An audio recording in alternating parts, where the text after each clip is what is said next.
Okay, so it's my pleasure to introduce our next speaker, who is Lunette C. from the Department of Psychology, who will speak on whether people are aware of the effectiveness of their copying strategy. Thank you. So good afternoon, everybody. Thank you for being here. I'm going to talk to you today about a proposed study that we will hopefully be implementing into our lab soon. And the question we're curious about with the study is, are people aware of the effectiveness of their copying strategy? So I'll start by saying that in our day-to-day lives, we often encounter different copying tasks. For example, let's say you had to copy information from a list onto a calendar. How would people typically go about this task? And what different factors could play into the strategy that people choose when doing a task like this? Well, in 1995, Ballard and colleagues examined this by asking participants to copy and model a block pattern from a model as accurately as possible onto a workspace. They tracked their eye movements, and they found that people tended to copy one block at a time and reduce the amount of information they had to store in their working memory. They would move their eyes more and by increasing their movement, they actually had to memorize less. And they had the tendency to look at it once, move a piece, then look at it again, move another piece until the entire pattern was done being copied.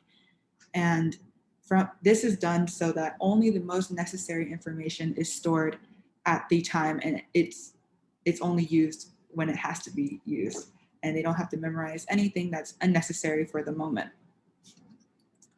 But what would happen if motor cost increased?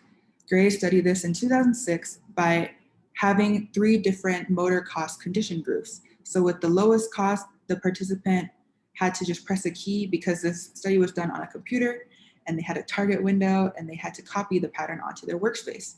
So the lowest condition just had to press a computer key, while the highest cost condition actually had to scroll to the left, click the window that was covered, and then wait. They actually had a time delay before they could actually move the piece onto the workspace.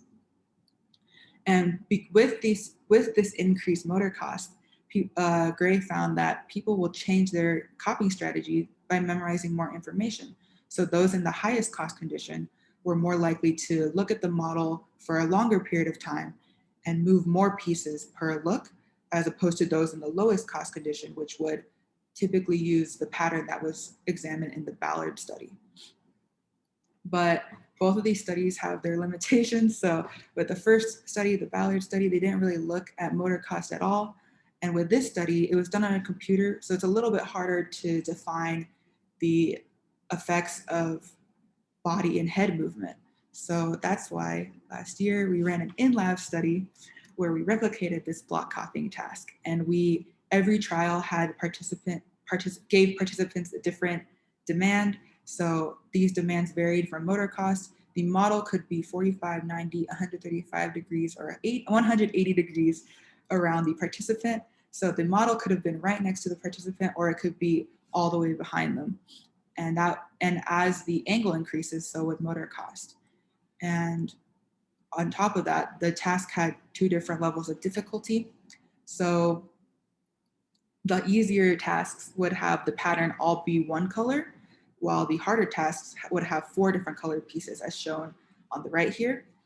And we used eye tracking to measure how long the participant would look from workspace to model, as well as how often they would look at the model. And we found that people will adapt their strategy to the various task demands, such as when the angle increased, people would look less frequently, but then would look at the model longer. And when the pattern was more difficult and the task was more difficult, people would look more frequently, but for a shorter amount of time. So this could be defined by, or this could be shown by the increased motor cost. So participants would not want to turn around as often, so they would look less frequently, but look for a longer amount of time. And from these studies, we see that participants and people will change their copying strategies according to the task demands. But the question that we're asking with our proposed study is, to what extent are people adaptive? and would they choose to use the optimal strategy that works the best for them. In this proposed virtual study, because we don't want people in the lab right now, we will assess participants' performance in a block copying task while using multiple different strategies that will be given to them, and then test whether the participant would choose to use their optimal strategy when given no restrictions and completely spontaneously. And the way we'll be testing this is by giving participants this interface that contains a model and a workspace. And the model will be, as a default, would be covered. In order to uncover it, participant would have to click, in which the participant will see the model for 2 seconds before it's quickly covered again. And they have to memorize the amount of pieces and move the amount of pieces as given by the specific instructions. So participants will be also told to copy the model correctly and as quickly as possible. We will start off by giving participants a series of forced trials. And in these trials, participants must copy the pattern with a specific given strategy. So the first strategy is that they have 1 look, but they move all 8 pieces with that 1 look. Second strategy, they have 2 looks and move 4 pieces. Third strategy, they have 4 looks and move 2 pieces. And with the last strategy, they have 8 looks, and with every look, they have to move 1 piece. Right. So the purpose of these forced trials is to determine what the optimal strategy for the participant is. We will be defining this optimal strategy as the one with the highest correct copying rate in the shortest amount of time. So if the participant has the same correct copying rate amongst multiple strategies, the one that was done the quickest will be the optimal one. And I have a video. Can I play it? Okay, I have a video to show you guys of one of the forced trials, what it looked like. So as you can see on the top left corner, it gives the instruction of how many looks they have and how many pieces they must move per look. And the participant will try to complete this trial as quickly as they can while following the instruction. And then once the forced trial is done, the first trial is done once the participant uses all of their looks and all of their moves. And once it's done, it will move on to the next trial. Next, participants will be given a series of free trials. And the participant in these trials, it's completely spontaneous. Participants can uncover the model as often as they need to, move as many pieces as they would like to per look. When the pattern is done being copied, participants will press the bottom right green next button in order to signify that they finished copying the model.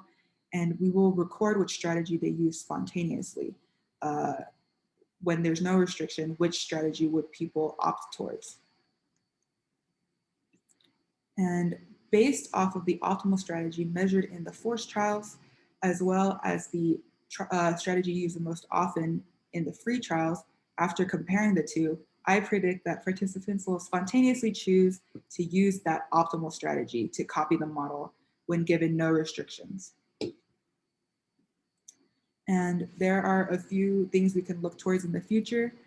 We can expect some range in responses and some range in the strategy that people choose to use. So future studies could look further into individual differences and how they explain this range. These individual differences can come from memory capacity or performance feedback or past experience, and we can measure how all of that could possibly impact participants' copying strategy. But for now, thank you so much for listening, and I'm ready for any questions. Thank you so much. Thank you, Lunette.